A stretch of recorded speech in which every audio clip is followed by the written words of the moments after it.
आज से कुछ समय पहले मतलब 1 साल पहले मैं और मेरे ऑनलाइन दोस्त रोज की तरह किसी फालतू चीज पे आर्ग्यूमेंट कर रहे होते हैं कि क्यों हाथी कूद नहीं सकते और कैसे अगर तुम कंबल से पैर बाहर निकाल के सोते हो तो कोई मॉन्स्टर या चूड़ैल आके तुम्हें कच्चा चबा जाएगी, पर अगर तुम पैर अंदर करके सोते हो तो तुम्हारा कोई कुछ नहीं करेगा।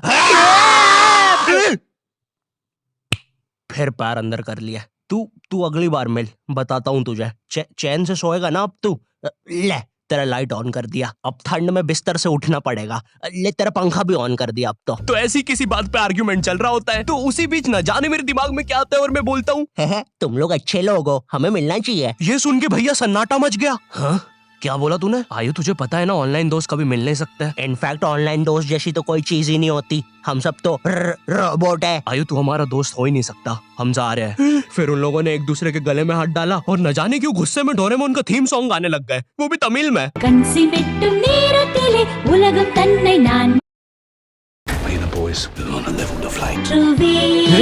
क्या? अब नहीं, ऐसा कुछ नहीं हुआ था। सॉरी गाइस, कुछ महीनों से जिंदगी थोड़ी सही नहीं चल रही है, इसलिए ऐसे जोक्स आ जाते हैं कभी कभार। खैर सरप्राइजिंगली मेरे ऑनलाइन दोस्तों ने मेरी मिलने वाली बात को सीरियसली लिया और इसी तरह हमारी Mumbai to Goa trip plan होती है जो कि दिसंबर में थी। तो अब फास्ट फॉरवर्ड करते हैं सीधा दिसंबर तक ट्रिप का टाइम। तो अब कुछ रीजन की वजह से मुझे मुंबई प्लेन की जगह ट्रेन से जाना पड़ता है। नहीं, मैं एयरपोर्ट पे फटाका लगाता हुआ नहीं पकड़ाया था। थे कुछ रीजंस, थी कि सच में थे। तो मैं रात में ट्रेन में बैठता हूँ और सुबह में मुंबई पहुंच जाता हूँ। अब जो मुंबई पहली बार आता है ना, वो ना अलग अलग चीजों को देख के चौंकता है, जैसे वड्डी वड्डी बिल्डिंग्स, वड्डे वड्डे सुपरस्टार्स। और इधर मैं जैसे ही मुंबई के स्टेशन पे उतरा, ओ बहन की एलिवेटर स्टेशन पे, वो भी भाई साहब इसको एस्केलेटर बोलते हैं। एलिवेटर मतलब आंखों पे भरोसा ही नहीं हो रहा है। मैंने मम्मी को फोटो खींच के भेजी, मम्मी एलिवेटर, वो भी स्टेशन पे। भाई साहब एस्केलेटर होता है। देखो ये हमारे स्टेशन पे नहीं होते हैं, हमें पूरा ब्रिज पैरों से चढ़ना पड़ता है। और मेरे गांव के ब्रिज पता है बादलों में होते हैं। वो ब्रिज को इतनी ऊपर होने की जरूरत भी नहीं है, उसको किसी इंजीनियर ने भी नहीं बनाया है। ये गाँव के लोगों ने मस्ती मस्ती में उसको इतनी ऊपर तक बना के आ गए हैं। अब वो स्टेशन का ब्रिज ना आउटर स्पेस तक पहुंच चुका है। साला कुली लेके भी जाओगे ना तो थोड़ा ऊपर जाके तुम्हारी कुली को भी कुली करना पड़ जाएगा। भाई साहब कुली करना पड़ेगा। अरे किया तो है तुम्हें। अरे आपको ने मुझे कुली करना पड़ेगा। रुको, कुली। हाँ जी भैया, इन्हें ऊपर तक छोड़िया हो यार। अरे पागल हो क्या मियाँ, ऊपर तक जाना है तो स्पेस सूट किधर है तुम्हारा? और ऑक्सीजन सिलेंडर लेके आए कि नहीं? ऊपर ऑक्सीजन बहुत कम है, हम लोग क्या बहुत ऊपर खड़े हैं मियाँ। देखो यहाँ से वो माउंट एवरेस्ट भी दिखता है। देखो आज की रात तो हमें ये सीढ़ियों पे सो के गुजारनी पड़ेगी। ऊपर पता नहीं कहाँ के खूंखार जानवर घूमते हैं। और सबसे जरूरी बात, हम लोगों के बीच में मैं सोऊंगा। मुझे मुंबई से अपने स्टेशन जाने में 10 घंटे लगते हैं और फिर अपने ही शहर के स्टेशन से घर जाने में 6.25 महीने। अब तुम बोलोगे नॉट योर टाइप, तो बहुत ही विलेज पीपल है। हाँ तो ठीक है, हूँ मैं, नहीं होते हमारे यहाँ पे एक्सेलरेशन। भाई उसको एस्केलेटर। वीडियो को आगे बढ़ाते हैं। मुंबई जाने से पहले मुझे ऐसा लगा था कि वहाँ पे सब लोग मचाएंगे, येड़े चाले सीधे चाले इस तरीके से बात करते होंगे। तो मैं भी ना फुल रेडी था। मैं स्टेशन से बाहर निकला और एक ऑटो रोका। तो सबसे पहले तो मैंने अपनी ट्रेन में खरीदी हुई 24 कैरेट आइस डायमंड चेन आगे करी। मैंने 20 रुपए में खरीदी थी, आगे अपना टाइम आएगा भी लिखा था। क्योंकि मुंबई में थे यार, थोड़ी अमीरी दिखनी चाहिए। कौन है अंबानी है, किधर रहता है वो, है क्या उसके पास ये? तो वो ऑटो वाला पूछता है किधर जाओगे? इधर मैं फुल मुंबई के स्वैग में। क्या बोलते ऑटो वाले चाचा, अंधेरी चलोगे क्या? चलो ना, मचाते ना अंधेरी में चल के। अंधेरी में तुम उजाला लेके आओ। ऑटो में क्यों बैठे हो? लैम्बोर्गिनी लाओ। ये अंधेरी में तुम आओ। क्यों चाचा? अरे भाग मादर है, कड़कती धूप में मुजरा दिखा रहे मेरे को। अभी भी ज्यादा दूर नहीं गए, ऑटो से चीप सकता हूँ। हम लोग हमारी मुंबई के अपार्टमेंट आ जाते हैं, वहाँ पर थोड़ा सा रेस्ट करते हैं क्योंकि स्टेशन से अपार्टमेंट तक तो हम भगते भगते आए थे। वो ऑटो वाला पीछे पड़ा था ना। क्यों पीछे पड़े हो हमारे, जाओ ना। नहीं मजाक कर रहा हूँ। 700 रुपए की टैक्सी करनी पड़ी थी अपार्टमेंट तक। 700 रुपए की। 700 रुपए पता भी है कितने होते हैं? 700 रुपए में पता है तुम मुंबई में क्या क्या कर सकते हो? तुम कर सकते हो 700 रुपए में तुम 700 रुपए में वापस उसी टैक्सी में बैठ के स्टेशन जा सकते हो। भाई साहब मैंने 750 कर लिया है रेट। कितनी महंगी है मुंबई। तो अब मैं और मेरा दोस्त डेस्क, हम लोग हमारे बाकी 2 दोस्त से पहले आ गए थे। तो अब हमारे पास कुछ करने के लिए नहीं था। तभी मुझे मेरी एक फीमेल फ्रेंड ने मॉल में मिलने बुला लिया। तो हम लोग जाते हैं मिलने, वापस 700 लगा के।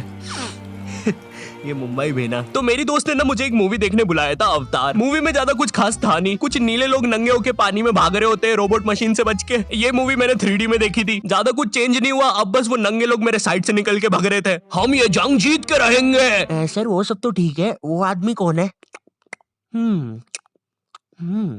अरे वो हमारी मूवी देख रहा है 3D में। उसे तो मजा ही आ जाएगा जब हम सब नंगे होकर उसके सामने से भागेंगे। मेरी बात सुनो सब लोग, हम लोग उसके बहुत पास से भागेंगे लेकिन उसे टच नहीं करेंगे।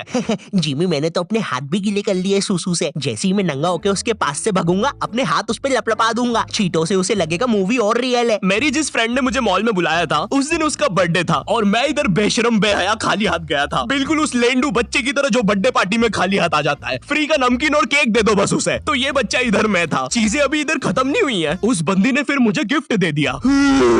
चीजें अब सीरियस हो गई है। दुनिया का सबसे बड़ा क्राइम इधर, ठीक है इधर है। और फिर आता है किसी के बर्थडे पे उनसे ही गिफ्ट ले लेना इधर। पहले तो मुझे समझ में नहीं आया कि ये बंदी मुझे टॉन्ट मार रही है कि सच में गिफ्ट दे रही है। मुझे उस समय इतनी ज्यादा शर्म की अनुभूति और आभास हो रहा था, मेरा मन कर रहा था उठ के भाग जाऊं वहां से।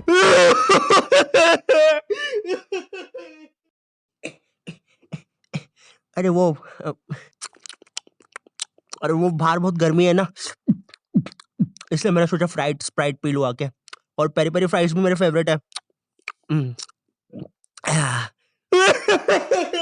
देखो अगर उस टाइम में चाहता तो अपने पीछे वाले जेब से बटवा निकाल के एक 50 का करारा नोट और 1 रुपया लगा के बड्डा लिफाफा बना के उसे दे देता, लेकिन मैं कोई 80 साल का दादाजी नहीं हूँ और वो भी मेरी पोती नहीं है, तो अब मैं कुछ कर नहीं सकता था। इसलिए मैंने बेशर्मों की तरह उसका गिफ्ट ले लिया और कमियां भी निकाल रहा हूँ। घड़ी तो अच्छी लाई हो तुम, लेकिन फास्ट ट्रैक की लाती तो अच्छी है घड़ी।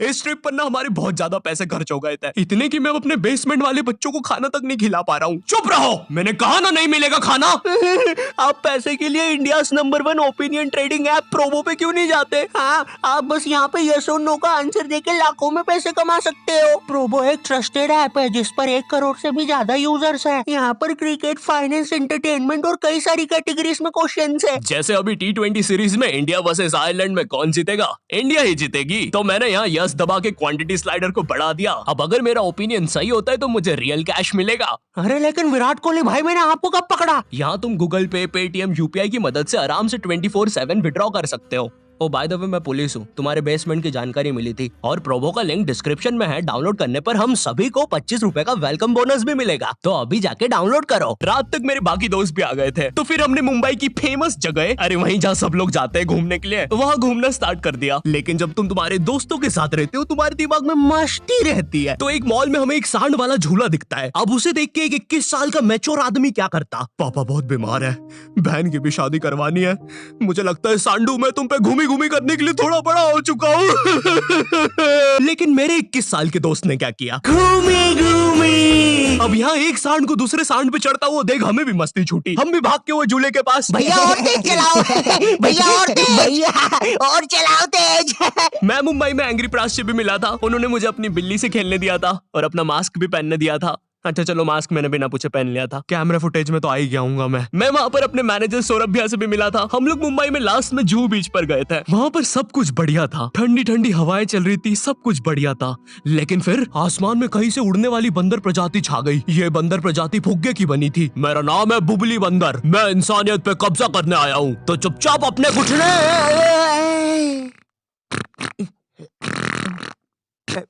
है दोस्त, क्या तुम प्लीज मेरी बुंड में हवा भर सकते हो? मुझे तुम्हारी दुनिया पे कब्जा करना है, प्लीज। मुझे कोई दिक्कत नहीं है।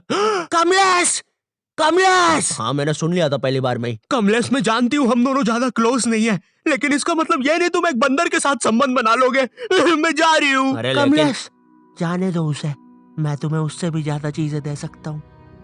मुंबई के बाद हम लोग निकलते हैं गोवा के लिए। गोवा काफी चिल जगह थी, मैं वहाँ पर काला भी हो गया था। दिन भर बीच पर धूप में भटकने के कारण सच में वहाँ पर धूप तो बहुत ही ज्यादा थी, मतलब इतनी ज्यादा कि जमीन के अंदर से लोग बाहर आ रहे थे या अंदर जा रहे थे। कोई मुझे बताएगा ये क्या हो रहा है यहाँ पे? गोवा में तुम ऐसे बीच पे राइड्स वगैरह कर सकते हो, जैसे जेट स्की। इसमें ना तुम्हें आगे टंकी पे बिठा लेंगे बच्चे की तरह और पानी का एक चक्कर काट के वापस ले आएंगे। ये चलो ना। अरे हो गया भैया, अरे हम तो किनारे से ही वापस आ गए। इसके बाद आती है कुछ जानलेवा राइड्स, डेंजर राइड, जिसमें तुम्हें बोट से समुद्र के बीचों बीच ले जाएंगे और पतंगा बना के उड़ा देंगे। एक और चीज रहती है, जब तुम समुद्र के बीचों बीच पहुंचते हो ना, तो वो बोट वाला तुमसे पूछता है कि तुम्हें पानी में जाना है क्या। तो अब यहाँ पे जिसको तैरना नहीं आता है वो तो कुछ नहीं बोलेगा, लेकिन उस समय मेरे दिमाग में पता नहीं क्या चल रहा था कि मुझे पूरे गोवा के एक्सपीरियंस लेने हैं। मुझे तैरना नहीं आता है, मैं उतर गया समुद्र में। शुरुआत के 3.25 सेकंड तो कुछ भी नहीं हुआ, फिर पानी मुझे नीचे खींचने लगता है। ये तो कुछ भी नहीं, अब मैं बोट से भी दूर जा रहा हूँ धीरे धीरे। भैया भैया भैया भैया घंटा नहीं सुन रहा मेरी बात, मेरी इधर फटी पड़ी है, मैं कुछ भी चिल्ला रहा हूँ पानी में। भैया बीमारी है मुझे, ले लो ऊपर। भैया मैं माँ बनने वाला हूँ, ऊपर लो। उस समय कोई दूर से शार्क वार्क भी देख रहा होता ना तो उसे भी दया आ जाती। ओए बच्चे को क्यों परेशान कर रहे हो बे? चलो ऊपर लो इसको, खा लूंगा वरना इसे। चलो बेटा ऊपर चढ़ो तो। हाँ चलो चलो। जैसे तैसे वो बोट वाले ने मेरे को ऊपर लिया। अरे भैया क्या बच्चे ऐसे चिल्ला रहे थे? स्विमिंग सिखा रहे थे तुमको? अच्छा समुंदर में वो भी? तेरे को ड्राइविंग सिखाने का बोलता तो तू तो रॉकेट में बिठा देता मेरे को, पागल। सबने ना मेरा बहुत मजाक उड़ाया कि पानी में गया बच्चों जैसा रो रहा था, लेकिन वो कहते हैं ना सबका टाइम आता है। हम लोग ना उसके बाद एक बनाना राइड पे जाते हैं जिसपे तुम्हें एक बनाना शेप चीज पे बिठाते हैं और उसे नाव से खींचते हैं और बीच समुद्र में ले जाके फेंक देते हैं। तुम्हें पहले नहीं बताएंगे कि तुम्हें फेंकने वाले हैं। उसने हम सबको लेके गया और फेंक दिया। अब सब मुझसे भी गंदे रो रहे हैं पानी में। भैया हम मर गए। पीछे लाइफ गार्ड आ रहा है। अरे भैया इतनी दूर जाओगे तो सच में मर जाओगे। मेरे पास क्लिप पड़ी इधर सबकी रोते हुए, मैं लगा दूंगा। मैं तो करना अरे कुछ नहीं होता, नहीं करना भाई, मरना क्या? चुप रहो। नहीं करना भाई।